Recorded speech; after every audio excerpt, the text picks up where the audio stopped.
চৈতন্য চরিতামৃতে চরিতামৃতকার কবিরাজ গোস্বামী পাদ স্বর্ণাক্ষরে কলম দিলেন। অনর্পিত চরিং চিরাত করুণায় অবতীর্ণ কলৌ সমর্পয়তু উন্নত উজ্জ্বল রসাংশ ভক্তি শ্রেয়ম হরিপুরট সুন্দর দূতি কদম্ব সন্দীপিত সদা হৃদয়ে কন্দরে স্ফুরতুব শ্রী শচীনন্দ। ব্যাস, চৈতন্য চরিতামৃতকার বললেন অনার্পিত, এইবারে সন্ধি যুক্ত ছিল, এটাকে বিশ্লেষণ করছে, বিচ্ছেদ করছে। অনর্পিত কথাটা যদি সন্ধি বিচ্ছেদ করি কি হবে? অন যুক্ত অর্পিত। অন মানে না, আর অর্পিত মানে অর্পণ করা, অর্থাৎ যাহা অর্পণ করেন নাই। কোন সময় না? কোনো কালে, কোনো যুগে, কোনো অবতারত্বে মীন, কুর্ম, বরাহ, নৃসিংহ, বামন, পরশুরাম, রাম, বলরাম, বুদ্ধ অবতারে অর্পণ করেন নাই।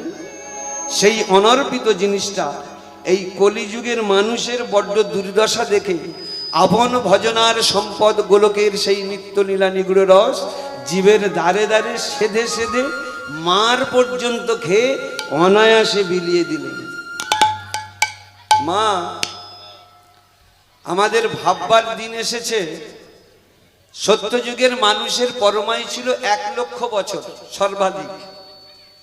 ত্রেতা যুগের মানুষের পরমায়ু হলো কত? একটা শূন্য বাদ দিয়ে দিন, 10,000 বছর। দাবর যুগের মানুষের পরমায়ু হলো একটা শূন্য বাদ দিন, 1000 বছর। আর কলিযুগের মানুষের পরমায়ু হলো সর্বাধিক, একটা শূন্য বাদ দিয়ে দিন, 100 বছর। তাহলে ভগবান বললেন তোমরা এই 100 বছরের পরমায়ু নিয়ে কি করে তোমরা 1,00,000 বা 10,000 বা 1000 বছরের সাধনা করবে? সম্ভব না। দাবরের পূজা অর্চনা, সত্যের সাধনা করতে পারবে না। দাবরের পূজা অর্চনা যে তোমরা করবে সেও মন প্রাণ নেই। তদ্রূপ ত্রেতার যাগযজ্ঞ করবে সে অর্থ তোমাদের নেই। তাহলে কোনো কিচ্ছুর দরকার নেই। তোমাদের জন্য এনে দিয়েছি একদম সহজ সোজা জিনিসটা দিয়েছি, যেটা খেতে, চলতে, ফিরতে, কর্ম করতে, পায়খানা করতে, প্রস্রাব করতে যে কোনো অবস্থাতেই করা যায়। আপনি পায়খানাতে ঢুকেছেন, আরে বাবা মুখে টিপ টিপ করে বলুন না, বেশি জোরে বলার দরকার নেই। যখনই দেখবেন জোরে জোরে ঘটা দেখাতেন যাবেন, টিপ্পুনি মারবার লোকের অভাব নেই। কিন্তু এমনি কথা আছে, শিশুকালে ভজে কৃষ্ণ, কৃষ্ণ পাবার আসে। যৌবনকালে ভজে কৃষ্ণ আসে বা না আসে, আর বৃদ্ধকালে ভজে কৃষ্ণ শুধুমাত্র জমেরও তর আসে। তাহলে সেই ছোট থেকে আমরা ধরতে পারিনি, তাহলে যদি বা বৃদ্ধ বয়সে ধরেছি, গোপনে গোপনে করুন। বেশি পথে ঘাটে মালা জপা দেখাতে যাবেন না, উচ্চ ঈশ্বরে কীর্তন করতে যাবেন না। সঙ্গে সঙ্গে লোকে টিপ্পুনি মারবার অভাব নেই, পিছনে দাঁড়িয়ে যাবে। মানকের বাপটার দিকে চেয়ে দেখেছিস? এখনো পর্যন্ত মার্কেটে 3.5 লক্ষ টাকা সুদে খাটছে, আর হরিনামের ঘটা দেখেন, শরীর কাঁসা হয়ে যায় না? কেন? দেখাতে যাচ্ছি আর টিপ্পুনি বা খেতে যাচ্ছি। এমনি শাস্ত্রে বলছে আপনো ভজন কথা না কহিবি যথাতথা। নিজের ভজনার কথা কাউকে বলতে নেই। কি রকম ভজন করতে হয়? ডান হাত করবে, বাঁ হাত বুঝতে পারবে না। জিভ করবে, দাঁত টের পাবে না। ডান কান শুনবে, বাঁ কান বুঝতে পারবে না। যদি করবি ভগবানের সঙ্গে প্রীতি, আগে জান প্রীতির রীতিনীতি, সিস্টেম জানতে হবে আগে। তার জন্য একটুখানি সাধুগুরু বৈষ্ণবের সান্নিধ্য নিতেই হবে। ভক্তমণ্ডলী মায়ের, সাধুগুরু বৈষ্ণবের সান্নিধ্য নিতেই হবে। দেখুন না, যারা যারা ভগবানকে পেয়েছিল, আমি উদাহরণ দিচ্ছি কয়েকটা। একালব্য, প্রহ্লাদ, মার্কণ্ডেয়, ধ্রুব, সুধন্যা, সবাই 5, 7, 8 বছর বয়সে ভগবান প্রাপ্তি হলো। যদি বা পূর্ব জন্মের এইরকম অনেক কাঠখড় সাধনা ভজনা করে তবে এ জন্মে আস্তে আস্তে সংস্কার করতে করতে করতে করতে এ জন্মে 7, 8 বছর বয়সে ধরা দিয়ে দিল। হ্যাঁ, শুধু তাই নয়, আমার নিমাই এই কলিযুগের মানুষ হয়ে 24 বছর বয়সে সন্ন্যাস নিয়ে চলে গেল। কেন? তারও তো সুন্দরী স্ত্রী ছিল, তারও তো বটগাছের মতো ছায়া প্রদানকারী মা ছিল, তারও পিছনের লক্ষ লক্ষ হাজার হাজার লক্ষ লক্ষ ভক্ত ছিল। তাদের মনের কথা ছিল, প্রভু তুমি কোথাও যেও না, আমরা তোমাকে ধরে রাখবো, তোমার বাঁচবার জন্য যত রসদ সব আমরা জোগাড় করে দেব, তুমি থেকে যাও।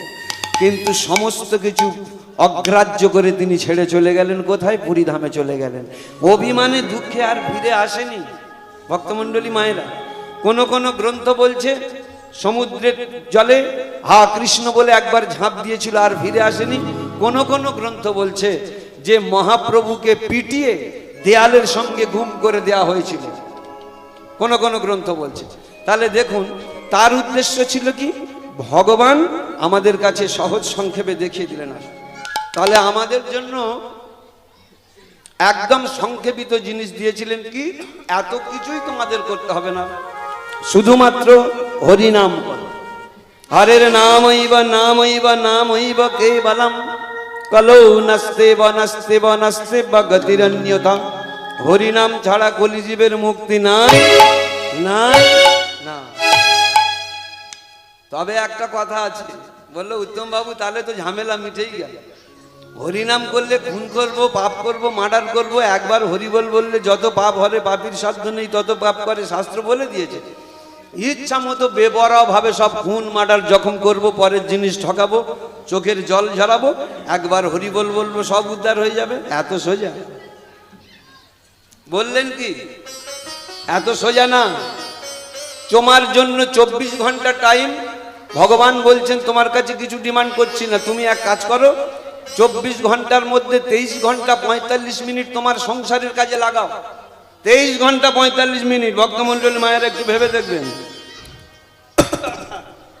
ভগবান বললেন, যারা কর্ম করে না, কুড়ে কামান্ডা লোক, রাত দিন শুধু বসে বসে বাড়িতে হাজার দিকে চোখ ছুটি ছুটিয়ে আমার নাম করছে, আমি তাদের পছন্দ করি না।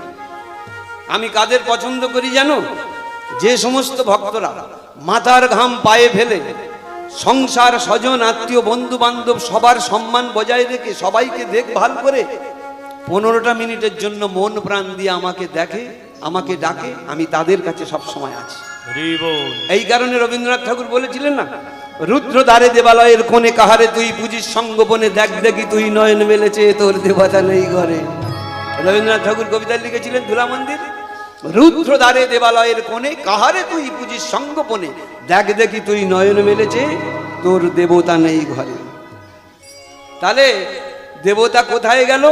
বলছে যারা মাঠে ঘাটে কাজ করছে, মাথার ঘাম পায়ে ফেলে যারা পাহাড় পর্বত কাটছে, ভগবান বলছে আমি তাদের কাছে। মুক্তি? ওরে মুক্তি কোথায় পাবি? মুক্তি কোথায় আছে? আপনি প্রভু, সৃষ্টি বাঁধন পরেশ বাঁধা সবার কাছে। তাহলে কি সুন্দর কথা বললেন। তা বলছে কি 23 ঘন্টা 45 মিনিট তোমরা তোমাদের বন্ধু বান্ধব আত্মীয় স্বজন সব পরিচর্যা করো, কিন্তু 15টা মিনিট আমাকে দাও। এই 15টা মিনিটের মধ্যে একদম যেন কোনো চিন্তা ভাবনা আর মাথায় না ঢোকে। ওই 15টা মিনিটের ভিতরে কিচ্ছু ঢুকতে দিও না। তোমার যদি মনে হয় উত্তম বাবু আমি সকালবেলা কলকাতায় চলে যাই রোজগার করতে, 500-600 টাকা রোজগার করে আনি, তবে আমার সংসার চলে, আমার ছটা ফ্যামিলি মেম্বার বাঁচে, আমি ফিরি রাত 10টায়, আমি হরিনাম করব কখন? আমার সময় নেই। তাদের জন্য ভগবান বলেছে, বললো অজুহাত যদি দাও তোমার জন্য কিচ্ছু করতে পারবো না, যদি বলো করব তাহলে তোমার পথ বলে দেবো আমি। ধরুন আপনি 5টার সময় সকালবেলা ঘুম থেকে উঠে যান, কিন্তু দেখবেন 4টার সময় ঘুম ভেঙে যায়। মানুষ 1 ঘন্টা আলস্যতা কাটিয়ে তারপরে 5টার সময় বিছানা ছেড়ে উঠে যায়।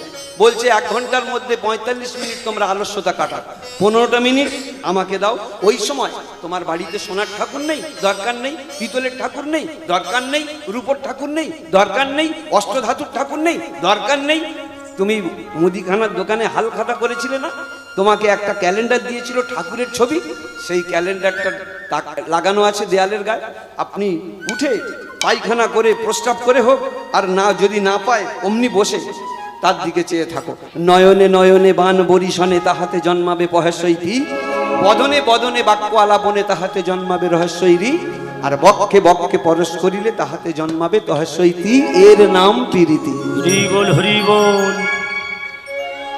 ওই 15টা মিনিটের মধ্যে যেন আর কোনো কিছুই না ঢোকে, আমাকে দাও। এই জায়গাটা বিশ্বকবি রবীন্দ্রনাথ ঠাকুর খুব সুন্দর করে বলেছিলেন, একটা কবিতা লিখেছিলেন, বলেছিলেন কেমন করে ওই 15টা মিনিট তোমাকে দিতে হবে ঠাকুর, আমি কলমের দ্বারা লিখে তুললাম। আমার সব কিছু দিতে হবে, আমার যত বৃত্ত মানে প্রবৃত্তি, আমার যত প্রবৃত্তি আছে সব তোমাকে দিয়ে দেব, দিলে নির্দিষ্ট নিবৃত্তির পথে গেলে তবে তো তুমি দেখা দাও, তাই না?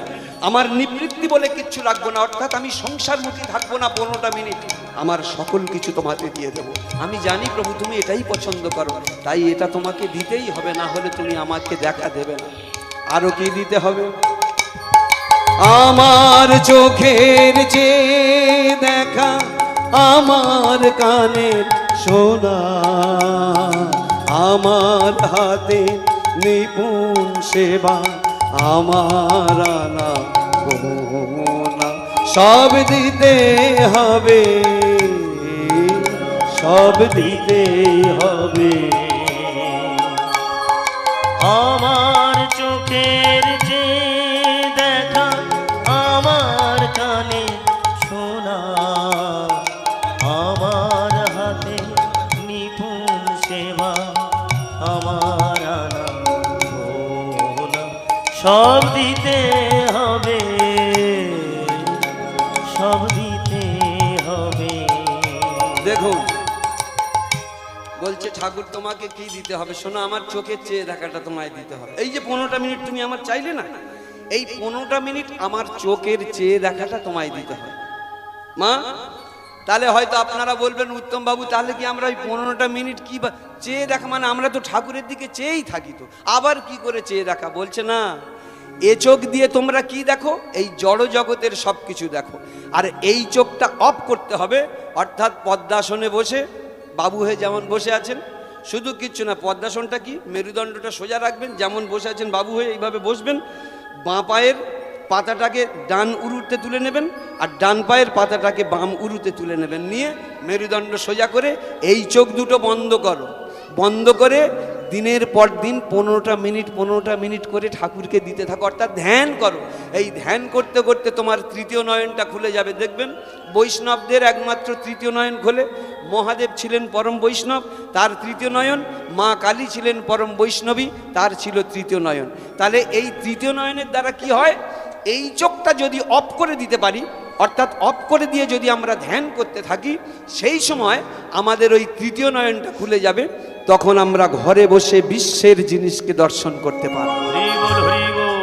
হ্যাঁ, এই আমার চোখের চেয়ে দেখাটা 15 মিনিট তোমার জন্য দিতে হবে। আর কি, আমার কানের শোনাটা তোমায় দিতে হবে 15 মিনিটের জন্য। এই কান দিয়ে আমরা কি শুনি? এ জগতের যত কিছু আওয়াজ শুনি। বলছে না, এ জগতের আওয়াজ তোমার মনটাকে শেয়ার করে নেয়, ভাগ করে নেয়। তুমি যে কৃষ্ণকে দেবে, একনিষ্ঠভাবে তোমার মনটাকে দেবে, সেটা হয় না। কারণ বাইরের আওয়াজ যখন কানে আসে, তোমার মন বিচলিত হয়ে যায়, মন চতুর্দিকে ধাবমান হয়, মন শেয়ার হয়ে যায়। অতএব এই মনটা তুমি ভগবানকে দিতে পারবে না। একনিষ্ঠ মন নিয়ে দিতে গেলে এই কানটাকে তোমার অফ করতে হবে, ভেতরের বীরটাকে তোমার শুনতে হবে। এই অনাহত থেকে একবার যে সহস্রার পর্যন্ত ভগবানের যে গতাগতি, টিক টিক টিক টিক টিক টিক টিক টিক টিক টিক, এই কানের এই ভেতরের আওয়াজটা, ভগবানের গতাগতির আওয়াজটা তোমাকে শুনতে হবে। তার জন্য কি করতে হবে? ব্যাস অফ করে দাও, দিয়ে কাজ করতে করতে, নাম জপ করতে করতে করতে করতে মন যখন একনিষ্ঠ হবে, তখন ভেতরের আওয়াজটা ভেতরে থেকে শোনা যাবে যে আমার ভগবানের গতাগতি কেমন। ভগবান চলছে না এখানটা। মায়েদের কোলে যখন বাচ্চা আছে দেখবেন এই জায়গাটা ধপধপ করে, এই জায়গাটা ধপধপ করে না? আপনারা কি ভাবেন ছেলেটার বোধহয় এই জায়গাটা নরম আছে, তেল দেন, সর্ষের তেল। বলছে না, তুমি তেল দিলেও শক্ত হবে, না দিলেও শক্ত হবে, তবে সময় দিতে হবে। কি রকম সময়টা দিতে হবে? ভগবান দেখিয়ে দেন যে আমার গতাগতি এখান থেকে এই পর্যন্ত, অর্থাৎ আমি সবসময় যে টিক টিক টিক টিক করে বয়ে চলেছি, সামান্য যদি অফ হয়ে যায়, সঙ্গে সঙ্গে জগতের লোক তোমাকে মরা বলে ঘোষণা করবে। এই তাই না? এই যে আসে যায় কয় না কথা, সেবা কেমন পড়ছি, বিনা টোপে মাঝে গাঁথে না, সেবা কেমন পড়ছি, দুকুল হেনে বান্ডা কেনা, সেবা কেমন গান। আসে যায় কয় না কথা, সেবা কেমন পড়ছি, যেটা গীতাতে বলেছে, প্রাণ হি ভগবান ইসু, প্রাণ হি বিষ্ণু প্রীতামহ, প্রাণেন ধার্যাতে লোকহা সর্বং প্রাণময়ং জগৎ। তুমি কোথায় ঈশ্বর খুঁজছো? ঈশ্বর তো তোমার কাছেই রয়েছে, শুধু তুমি দেখতে পাচ্ছ না। গীতাতে তো ঘোষণা করেছেন, আমি তোমার মধ্যে প্রাণ রূপে বিরাজ করছি। অতএব তুমি যদি আমাকে চিনতে পারো, তবেই তুমি তুমি, না হলে তুমি সব। তাহলে আমার মধ্যে সেই আমি রয়েছে, ঠিক ঠিক করছে। কি রকম? যদি একবার অফ হয়ে যায়, বলো হরি বল, বলো হরি বল। মানে 2.5 লক্ষ টাকা দিয়ে মোটর সাইকেল কিনেছেন, খুব জোরে ছুটছে, কিন্তু মাত্র 1.5 টাকার জিনিস একটা একটুখানি বেইমানি করবে, আর গাড়ি চলবে না, আপনি বসে যাবে। 1.5 টাকার জিনিস, 2.5 লক্ষ টাকার জিনিস, বাইক বসে যাবে, আর গাড়ি এবার ঠেলতে ঠেলতে নিয়ে যেতে হবে। সেই 1.5 টাকার জিনিসটা কি জানেন? ওই যে চাকার মাঝখানে একটা ভ্যালভ থাকে না, ভ্যালভ যেখান থেকে হাওয়া দেয়, একবার শুধু ব্যাস, আর গাড়ি চলবে না, আর গাড়ি চলবে না, আর গাড়ি চলবে না, আর গাড়ি চলবে না, যতই ঠেলা ঠেলি করো না, আর গাড়ি চলবে না, যতই ঠেলা ঠেলি করো না, আর গাড়ি চলবে না, আর গাড়ি চলবে না, আর গাড়ি চলবে না। তাহলে এই যে দেহ বাইকটা, এই যে দেহ বাইকটা ভগবানের মধ্যে হাওয়া রূপে রয়েছে, টিক টিক টিক টিক টিক টিক করছে, একবার যদি অফ হয়ে যায় ব্যাস সব শেষ। অতএব আমাকে তুমি স্মরণ করো, এই যে আমার গতাগতি ভেতরে ভেতরে চলছে, এইটা তুমি খেয়াল করো, লক্ষ্য করো। নিতাই গৌর হরি বল, হরি বল, হরি বল, হরি বল, হরি বল।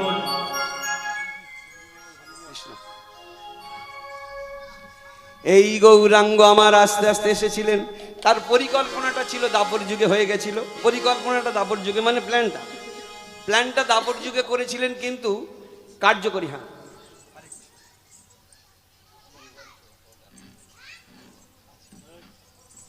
আচ্ছা আচ্ছা, তাহলে দাপর যুগে তিনি প্ল্যানটা করলেন, স্যাংশন করলেন, আর কার্যকরী করলেন কলিযুগে। প্ল্যানটা কি ছিল?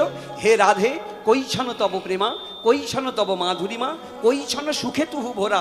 এ জন্মে জানা হলো না, জানবার জন্য আমি কলিযুগে যাব। কৈছন তব প্রেমা, তোমার প্রেমটা কি?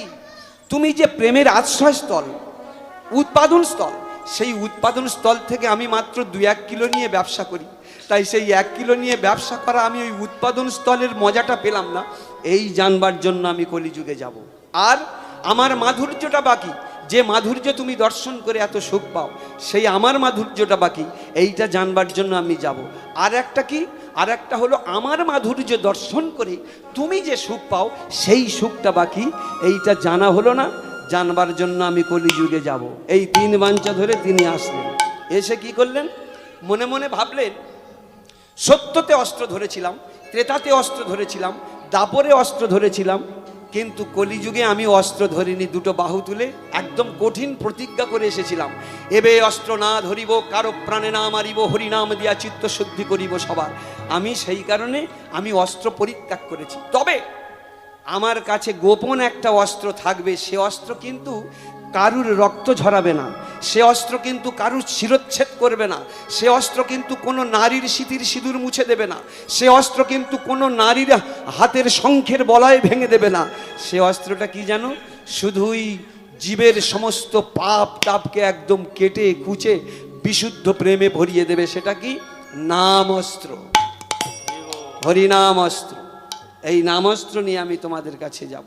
হ্যাঁ, তাহলে তিনি তাই কি করলেন? যখনই আবির্ভাব হলেন, ওই যে প্ল্যান ছিল হরিনাম দিয়ে ভরিয়ে দেব, যেই তিনি আবির্ভাব হলেন, সাথে সাথে কি হলো? ওদিকে চন্দ্রগ্রহণ ঘটে গেছিল না? চন্দ্রগ্রহণ ঘটে গেছিল তো। তাহলে ভগবানের প্ল্যানটা দেখুন। কারণ চন্দ্রগ্রহণের সময় আবির্ভাব হলেন কেন, জন্মালেন কেন? একটাই কারণ, মায়েরা দেখবেন চন্দ্রগ্রহণ ঘটলে শাঁখ বাজায়, উলুধ্বনি করে, ঘন্টা বাজায়, কাঁসা বাজায়, বাজায় না? তাহলে এই যে যেই আমার মহাপ্রভু এসেছে, ওদিকে চন্দ্রগ্রহণ ঘটেছে। যেই চন্দ্রগ্রহণ ঘটেছে, সমস্ত ভক্তরা সবাই উলুধ্বনি হরিধ্বনিতে ছেয়ে দিল নদী আর আকাশ বাতাস। তাহলে মহাপ্রভু জন্মেই তার প্ল্যান কাজ শুরু করে দিল, হরিনাম ধরে দিচ্ছে চন্দ্রগ্রহণের ছলে। কিন্তু এদিকে বলছে, শাস্ত্রকার বলছে, বলে দেখো চন্দ্রগ্রহণ ঘটানোর আর একটা দিক আছে। কি জানো? এই দিন যেন রাহু ভগবান গৌরের রূপকে দেখে তিনি মুগ্ধ হয়ে গেছেন, আজকে চাঁদকে গ্রাস করছেন। এই কারণেই গ্রাস করছেন, ওরে চাঁদ, এই আকাশে হাত তোকে থাকতে দেব না। কেন? ওরে তোর মাত্র তো 15টা দিন জ্যোৎস্না দিস, তারপরে আবার ঘন কালো অন্ধকারে ছেয়ে যাস, তোর গায়ে কলঙ্ক আছে।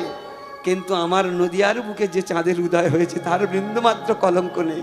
সে সারাটা জীবন জীবের হৃদয়ে বাহির বা ভেতরে আলো করে দেবে, চাঁদ তোকে আর থাকতে দেব না। তাহলে দেখুন, এই যে শুরুতেই হরিনাম ধরিয়ে দিলেন, এইবারে দেখুন আস্তে আস্তে টুকটুক করে বাড়ছে। এত সুন্দর দেখতে হয়েছে না? আস্তে আস্তে তখন 1 বছর 1.5 বছর এইরকম বয়স হয়েছে, এত সুন্দর দেখতে হয়েছে। যে একবার ওই নয়নে নয়ন দেয় কোলে করে তুলে নিতে ইচ্ছা করে। কেউ হয়তো দিদিরা পাশে যারা সবে সে তুলে নিচ্ছে গোরা চাঁদকে, যেই কোলে করে নেয় অমনি নিমাই কান্না শুরু করে দেয়। সচিমা তখন বলে এই দেখ ওর কান্না থামাবার একটা ওষুধ আছে। বলে কি গো দিদি, এত সুন্দর লাগছে, কোলে করে নিতে ইচ্ছা করছে, কিন্তু তোমার ছেলেটা না নিলেই শুধু কাঁদে, তোমার কাছে যেতে চায়। বলে না, একটা ওষুধ আছে, তোরা ওষুধটা জানিস না। বলে কি বলো না দিদি। বলে ওই ওষুধটা যদি বলিস, নামটা উচ্চারণ করলে এক্ষুনি তোদের কোলে থেকে যাবে। বলছে একবার বলো না ওষুধটা। বলছে তোরা একবার হরি বল বল দেখি। বললেই অমনি আর কান্না বন্ধ করে দেবে, আর কাঁদবে না।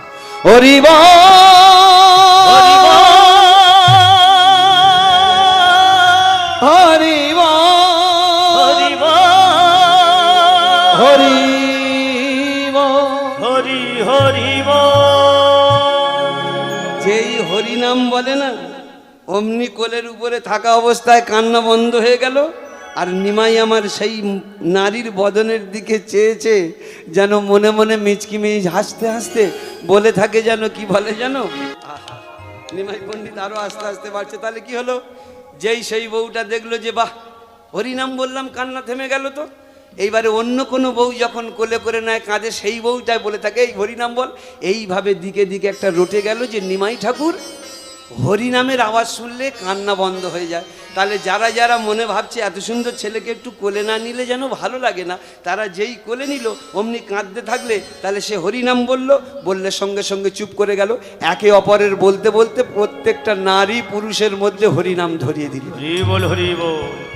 তাহলে বলতে বলতে অভ্যাস তৈরি হয়ে গেল, হরিনাম বলা অভ্যাস। তাহলে দেখুন এই নিমাই ঠাকুর এত আস্তে আস্তে আস্তে আস্তে যত বাড়ছে না, তত দুষ্টুমিও বাড়ছে। আর দেখবেন যারা যারা ছোটবেলায় অত্যন্ত দুষ্টু, বড় হলে তাদের দেখবেন একটা ভালো ভালো তারা রেকর্ড করে দেয়।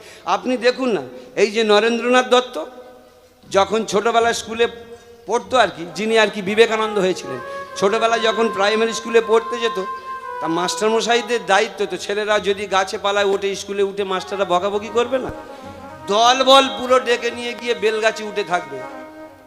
মাস্টারমশাই বলছে দেখ বিলে, আর কিন্তু সামনের দিনে বেলগাছে উঠবি না। বলছে মাস্টারমশাই কেন? আমরা তো টিফিন আওয়ার্সে আমরা তো গিয়ে উঠি একটু খেলা করি। বলে উঠবি না, যাতে না ওঠে তার জন্য বলছে কি, বলে ওখানটা ব্রহ্মদৈত্য থাকে, কোথায় কোন দিন ফেলে দেবে। দল বল জুটে নিল, বলে দায় তো দেখি, তাহলে বেশি করে উঠে একটুখানি বসে থাকতে হবে, ব্রহ্মদৈত্যটা কেমন একবার দেখবে। ভালো করে যেদিনে বললো সেদিনে বেশি করে দল টল জুটে নিয়ে বেলগাছের উপরে বসে থাকে। তাহলে দেখুন সেই ছেলেটা হলো কে? বিবেকানন্দ। ভারতবর্ষ কেন, সারা পৃথিবীর বুকে হিন্দু সনাতন ধর্ম বলে একটা ধর্ম আছে, এইটা জানালো কে? এই বিবেকানন্দ আমেরিকার চিকাগো শহরে গিয়ে যখন ধর্ম সম্মেলন হচ্ছিল, তখন ওই চটি গীতা 5 টাকার গীতাটা নিয়ে 5 মিনিটের জন্য বক্তব্য দেওয়ার সুযোগ পেয়েছিল। দেয় না, সুযোগ দিচ্ছে না, 5 মিনিটের জন্য সুযোগ পেয়েছিল। প্রথমে উঠেই বলেছিল, my dear brothers and sister of America. এই কথাটা বলবার সঙ্গে সঙ্গে সমস্ত হল উত্তাল হাততালির তরঙ্গে ফেটে উঠেছিল। কেন? এত সুন্দর আপন করে আর কেউ নেয়নি আগের যত বক্তা ছিল। তা সেই একের পর এক যখন তার বক্তব্য বিশ্লেষণ করছিলেন, সেই বক্তব্য শুনে পুরো একদম সভার সমস্ত লোক যারা বড় বড় পদেও ছিলেন তারা চমকিত হয়ে গেছিলেন। তারা তাকে আরও আধ ঘন্টা বেশি করে সময় দিয়েছিলেন, তোমার বক্তব্য শুনতে চাই। ব্যাস, তাহলে হিন্দু সনাতন ধর্মকে সব থেকে বড় জায়গায় পৌঁছে দিয়ে তিনি আজকে ফিরে এসেছিলেন। তারপরে অনেক দিন বাইরে বাইরে ছিলেন তিনি। বারবার যত বাইরে গিয়ে যার কাছে যত পুরস্কার পেয়েছিলেন বা দেবার কথা বলেছিলেন, তিনি একটাই কথা বলেছিলেন, যদি আমার জন্য কিছু দিতে হয় তো আমার জন্য দিতে হবে না, আমার ভারতবর্ষের নারীদের পাশ্চাত্য শিক্ষার ব্যবস্থা করো।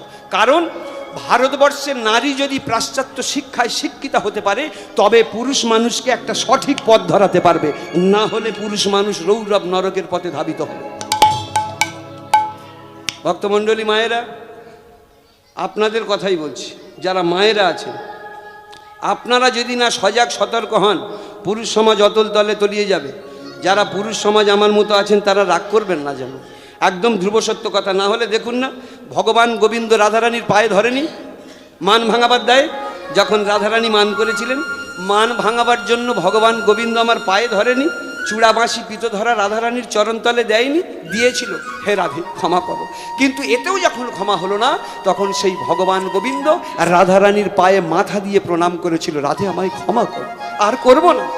শুধু একা ভগবান কৃষ্ণ না, সেই মহাদেবও তাই অবলম্বন করেছেন। একজন স্ত্রীকে প্রণাম করেছে, মহাদেব তার অবস্থা দেখেছেন তো আজও পর্যন্ত। সেই যে লম্বা চওড়া ভুঁড়ে ভাঁড়া পুরুষটা শুয়ে রয়েছে আর বুকের উপরে স্ত্রী কালীমা আমার পা দিয়ে দাঁড়িয়ে রয়েছে, কই আজও পর্যন্ত মহাদেব একবারও বলতে পেরেছে কালী অনেক দিন বুকের উপর দাঁড়িয়ে রয়েছে, হাড়গোড়ে ব্যথা করছে, একটু সরে যাও, জিরিয়ে নি অন্তত? বলতে পেরেছে? কেন পারেনি? নারী জাতি ত্রিলোকেরই শক্তির মূলাধার, কত দেবদেবতা মুনি ঋষি তাই নারীর পায়ে মানে হার। নারী দুর্গা, নারী কালী, নারী আবার হয় ভূপালী, নারীর পায়ে দেয় অঞ্জলি স্বয়ং কৃষ্ণ গুণাধার। নারী একবার হলে বক্র, মাথায় ঘুরবে কালের চক্র, চক্রধারী কৃষ্ণের পক্ষে চক্র হাতে রাখা ভার। মেয়ে ছেলে যদি বেঁকে বসে, সংসার সমাজ জাতি ধর্ম দেশ সব জায়গায় ড্যামেজ, একদম শাস্ত্র বলছে। এই দেখুন না, গান করে ফিরবো প্রায় 5টা, সারা রাত ঘুম নেই, সারা দিনটাও ঘুম নেই, গিয়ে বলবো গিন্নি 1 গ্লাস জল দাও, জল আমাকে দেবে, আমি বিশ্বাস করি খাবো। কিন্তু ও যদি মনে করে থাকে হটাবো, ঘরের ভিতরে ডাবল গ্লাসখানে গড়িয়ে আনবে, আর যা ধান গাছে বেগুন গাছে মারবার কড়া কড়া উঠেছে 2 ডোজ মেরে দেবে। জানবো না, খেয়ে ফেলবো তো, 5 মিনিটেই ব্রেক ডান্স শুরু হয়ে যাবে। নারীর ভূমিকা কোথায় নেই? নারী ছিল বেহুলা, সতী, অনুসূয়া, মালাবতী, মাচাইল, মরাপতি, শাস্ত্রে প্রমাণ তার।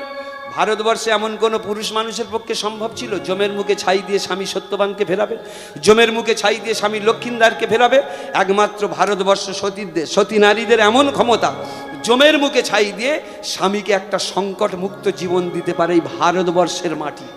এখানটা যুগে যুগে ভগবান এসেছেন, এটা যুগে যুগে সাধু সন্তের জন্ম, যুগে যুগে এটা প্রেমের তীর্থ, এটা সাধনার তীর্থ, বারবার ভগবানের আনাগোনার তীর্থ এই ভারতবর্ষ। তাই সবাই বলুন, বলো বলো বলো সবে, শত বিনা বেনু রবে, ভারত আমার জগৎ সভায় শ্রেষ্ঠ আসন লবে।